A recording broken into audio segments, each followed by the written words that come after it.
নমস্কার, আজকে বানিয়ে নিচ্ছি বিয়েবাড়ি স্টাইলে পনির ফুলকপি ভাপা। ফুলকপিটা একটু জলে ভাপিয়ে ভেজে তুলে নিচ্ছি। এদিকে পনিরটাও একটু ভেজে রেখেছি।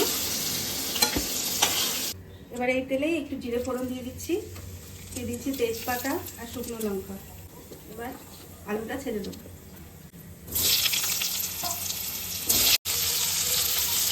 একটু নুন দিয়ে ভালো করে ভেজে নেবো যতক্ষণ না সেদ্ধ হয়। আলুটা ভাজা হোক ততক্ষণে আমি দিয়ে দিচ্ছি পেঁয়াজের বেরেস্তা, টক দই,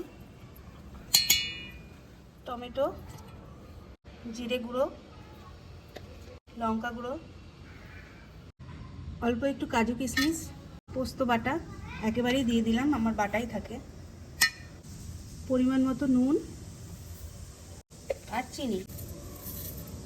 এবার এটা পেস্ট করে নেব। আলুটা ভাজা হয়ে গেছে আর মশলাটাও পেস্ট হয়ে গেছে। মশলাটা এবার এটার মধ্যে দিয়ে দিচ্ছি।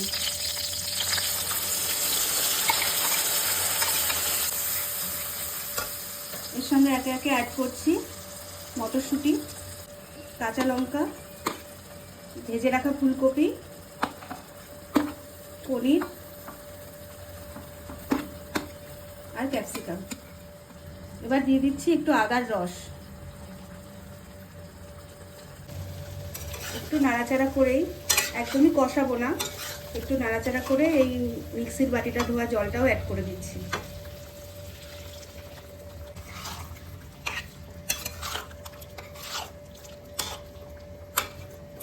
এবার এটা লো ফ্লেমে একদম কমিয়ে ঢাকা দিয়ে দেবো।